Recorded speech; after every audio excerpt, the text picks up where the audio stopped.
Hi dears, welcome back to my channel. അപ്പോൾ ഇന്ന് ഞാൻ ഒരു റെസിപ്പി വീഡിയോ ആയിട്ടാണ് വന്നിട്ടുള്ളത്. ഇത് കൊഞ്ച് ഫ്രൈ ആണ് കേട്ടോ. അപ്പോൾ സാധാരണത്തിൽ നിന്നും കുറച്ച് വ്യത്യസ്തമായിട്ടാണ് ഞാനിത് ചെയ്തിട്ടുള്ളത്. അപ്പോൾ നമുക്ക് എങ്ങനെയാണ് ഇത് തയ്യാറാക്കുന്നതെന്ന് നോക്കാം. അതിനു മുൻപ് നിങ്ങൾ എൻ്റെ ചാനൽ ആദ്യമായിട്ടാണ് കാണുന്നതെന്നുണ്ടെങ്കിൽ സബ്സ്ക്രൈബ് ചെയ്യുക. തൊട്ടടുത്ത ബെല്ലൈക്കണും കൂടെ ഒന്ന് എനേബിൾ ചെയ്ത് കൊടുക്കുക. എന്നാലാണ് ഞാനിടുന്ന വീഡിയോസിൻ്റെയൊക്കെ നോട്ടിഫിക്കേഷൻ നിങ്ങൾക്ക് കിട്ടുള്ളൂ കേട്ടോ. ഇനി നമുക്ക് വീഡിയോയിലേക്ക് പോവാം. അപ്പോൾ പ്രോൺസ് ഫ്രൈ ചെയ്യാൻ വേണ്ടിയിട്ട് ആദ്യം തന്നെ നമുക്കിതിൻ്റെ മസാലക്കൂട്ടൊന്ന് തയ്യാറാക്കാം കേട്ടോ. അപ്പോൾ ഇത് വളരെ എളുപ്പത്തിൽ തയ്യാറാക്കുന്നതാണ്. അപ്പോൾ ആദ്യം തന്നെ അതിൽ പൊടികൾ ചേർക്കുകയാണ്. അപ്പോൾ ഒരു 3/4 ടീസ്പൂൺ മഞ്ഞൾപ്പൊടി ഇട്ടിട്ടുണ്ട്. ഇനി എരിവിനനുസരിച്ചിട്ട് മുളകും പൊടി ചേർക്കുക. അപ്പോൾ ഞാൻ എരിവ് കുറഞ്ഞ മുളകും പൊടിയാണ് എടുത്തിട്ടുള്ളത്. അത് 2 ടീസ്പൂണിൻ്റെ അടുത്ത് എടുത്തിട്ടുണ്ട് കേട്ടോ. അപ്പോൾ എരിവുള്ള മുളകും പൊടിയാണെങ്കിൽ അത് കുറച്ചെടുക്കുക. കാശ്മീരി മുളകും പൊടി ഉണ്ടെങ്കിൽ അത് കൂടുതലായിട്ട് അങ്ങനെ എടുക്കുക കേട്ടോ.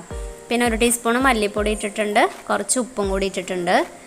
ഇനി ഒരു 1/2 ടീസ്പൂണിൻ്റെ അടുത്ത് ജിഞ്ചർ ഗാർലിക് പേസ്റ്റ് ചേർത്ത് കൊടുക്കുക. അതുപോലെ ചെറുനാരങ്ങ അരമുറി ചെറുനാരങ്ങ ഒന്ന് നന്നായിട്ട് പിഴിഞ്ഞ് അതിൻ്റെ ജ്യൂസിലേക്ക് ഒഴിച്ച് കൊടുക്കുക കേട്ടോ. അപ്പോൾ ചെറുനാരങ്ങ ഒഴിവാക്കരുത്. തീരെ ഇല്ലെങ്കിൽ മാത്രം അതിന് പകരം വിനാഗിരി ചേർത്ത് കൊടുത്താൽ മതി. ഇനി നമുക്കിതിലേക്ക് മെയിനായിട്ട് ഒരു ഇൻഗ്രീഡിയൻറ്റ് ചേർത്ത് കൊടുക്കണം. അപ്പോൾ ഒരു 3/4 ടേബിൾ സ്പൂണ് കോൺഫ്ലോർ ചേർത്ത് കൊടുക്കുക. കോൺഫ്ലോർ ഇല്ലെങ്കിൽ കുഴപ്പമൊന്നുമില്ല കേട്ടോ. പകരത്തിന് മൈദ ചേർത്ത് കൊടുത്താൽ മതി. 3/4 ടേബിൾ സ്പൂണ് ചേർത്ത് കൊടുക്കുക. അതുപോലെ 1 ടേബിൾ സ്പൂൺ നിറച്ചും അരിപ്പൊടിയാണ് എടുത്തിട്ടുള്ളത്. ഞാൻ അത് വറുത്ത് വെച്ചിട്ടുള്ള അരിപ്പൊടിയാണ്. ഇടിയപ്പത്തിനും പത്തിരിക്കൊക്കെ എടുക്കുന്ന അതേ അരിപ്പൊടി തന്നെ. അത് 1 ടേബിൾ സ്പൂൺ എടുക്കുക. പിന്നെ കുറച്ച് കറിവേപ്പിലയുണ്ട്. അതൊന്ന് പിച്ചി ചീന്തിയിട്ട് ഇതിലേക്ക് ഇട്ട് കൊടുക്കുകയാണ്. അപ്പോൾ അരിപ്പൊടി മൈദയൊക്കെ ഇട്ട് കഴിഞ്ഞിട്ടുണ്ടെങ്കിൽ നമ്മുടെ ഈ പ്രോൺസ് ഫ്രൈ ചെയ്ത് വരുമ്പോൾ നല്ലൊരു ക്രിസ്പിനെസ് ഉണ്ടാവും. അപ്പോൾ നമുക്ക് നല്ല കരിമുരാന്ന് തന്നെ അത് തിന്നാൻ പറ്റും കേട്ടോ. നല്ല ടേസ്റ്റാണ്. അപ്പോൾ ഇങ്ങനെ ഒന്ന് ചെയ്ത് നോക്കുക. ഇനി ഒരു സ്പൂണ് വെച്ചിട്ട് നന്നായിട്ട് എല്ലാം കൂടെ ഒന്ന് മിക്സാക്കി കൊടുക്കുക കേട്ടോ. അപ്പോൾ അരിപ്പൊടിയിൽ കുറച്ച് കട്ടയൊക്കെ കിട്ടിയിട്ടുണ്ട്. അപ്പോൾ അതൊക്കെ ഒന്ന് ഉടച്ച് കൊടുക്കുക. ഇനി ഇതിലേക്ക് കുറച്ച് വെളിച്ചെണ്ണയാണ് ഞാൻ ചേർത്തിട്ടുള്ളത്.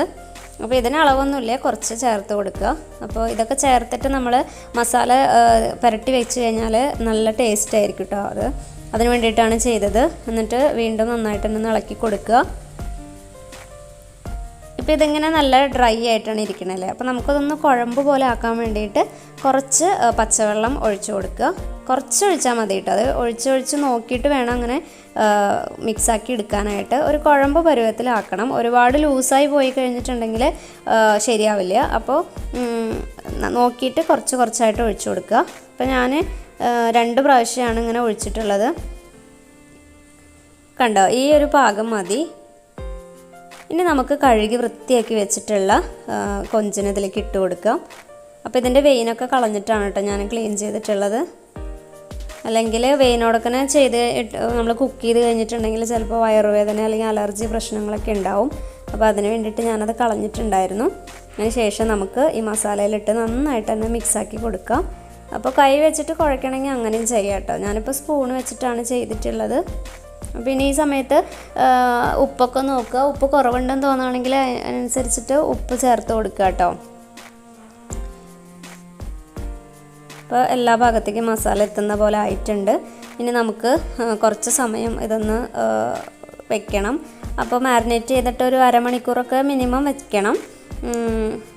അപ്പോൾ ഫ്രിഡ്ജിലാണ് കേട്ടോ ഞാൻ വെക്കണത്. അപ്പോൾ പെട്ടെന്നൊന്ന് സെറ്റായി കിട്ടാൻ വേണ്ടിയിട്ട്. അപ്പോൾ ഏകദേശം ഒരു അരമണിക്കൂർ കഴിഞ്ഞിട്ട് നമുക്കത് ഫ്രൈ ചെയ്തെടുക്കാം. അപ്പോൾ ഇനി ഫ്രൈ ചെയ്യലാണ്. അപ്പോൾ എളുപ്പമാണിത് ചെയ്യാനായിട്ടല്ലേ. ഈ മസാല ഉണ്ടാക്കി പുരട്ടി വെച്ച് കഴിഞ്ഞാൽ പിന്നെ ഇങ്ങനെ ഫ്രൈ ചെയ്തെടുക്കുക പരിപാടി മാത്രമേ ഉള്ളൂ. കുറേ സവാള വഴറ്റിയിട്ടും അങ്ങനെ വേറെ മസാല ഉണ്ടാക്കിയിട്ട് അതിലേക്ക് ഇടേണ്ട ആവശ്യമൊന്നുമില്ല. ഇത് സിമ്പിളായിട്ട് തയ്യാറാക്കുന്നതാണ്. അപ്പോൾ പാനിൽ വെളിച്ചെണ്ണ ഒഴിച്ചു കൊടുത്തിട്ടുണ്ട്. എണ്ണ ചൂടായി വരുമ്പോൾ നമുക്ക് കുറച്ചായിട്ട് ഈ പ്രോൺസ് ഇട്ട് കൊടുക്കാം. അപ്പോൾ ഞാൻ 2-3 പ്രാവശ്യമൊക്കെ ആയിട്ടാണ് കേട്ടോ ഇത് വറുത്തെടുത്തിട്ടുള്ളത്. എല്ലാം കൂടെ ഒന്നിച്ച് വറുക്കണമെങ്കിൽ കുഴപ്പമൊന്നുമില്ല, ഒരുപാട് എണ്ണ വേണ്ടി വരും. അപ്പോൾ ഞാൻ അധികം എണ്ണ അങ്ങനെ വേസ്റ്റ് ആക്കണ്ടെന്ന് വിചാരിച്ചിട്ടാണ് കേട്ടോ ഇങ്ങനെ ചെയ്യണത്.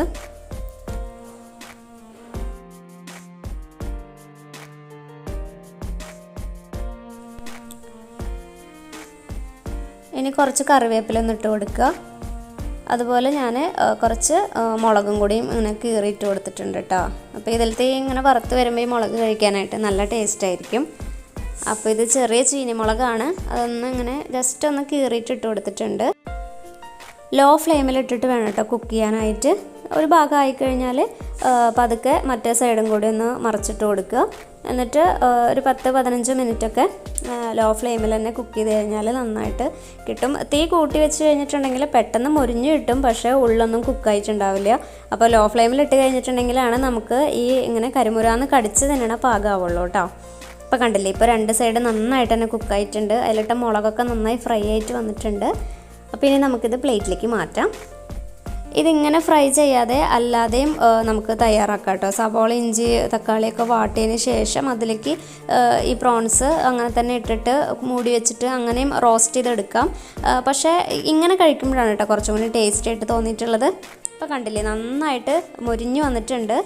അപ്പോൾ നല്ല ടേസ്റ്റ് ഉണ്ട് കേട്ടോ കഴിക്കാൻ. ഇനി ബാക്കിയുള്ളതും കൂടി നമുക്ക് ഇതുപോലെ തന്നെ ഫ്രൈ ചെയ്തെടുക്കാം.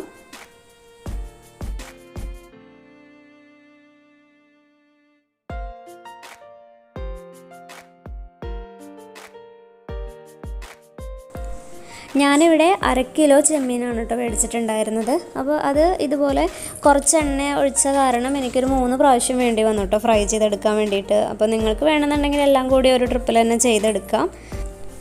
അങ്ങനെ എല്ലാം ഇവിടെ ഫ്രൈ ചെയ്തെടുത്തിട്ടുണ്ട് കേട്ടോ. അപ്പോൾ ഇത്രയേ ഉള്ളൂ നമ്മുടെ റെസിപ്പി. എളുപ്പമാണ് ചെയ്യാനായിട്ട്. പിന്നെ ഇതൊന്ന് കഴിക്കുന്ന സമയത്ത് കുറച്ച് നാരങ്ങ നീരൊക്കെ ഒന്ന് പിഴിഞ്ഞൊഴിച്ചിട്ട് കഴിക്കുകയാണെന്നുണ്ടെങ്കിൽ നല്ല ടേസ്റ്റ് ആയിരിക്കും കേട്ടോ. അപ്പോഴാണ് അതിൻ്റെ കറക്റ്റ് ടേസ്റ്റ് ഒന്ന് കിട്ടുക. അപ്പോൾ എല്ലാവരും ഇതൊന്ന് ട്രൈ ചെയ്ത് നോക്കുക.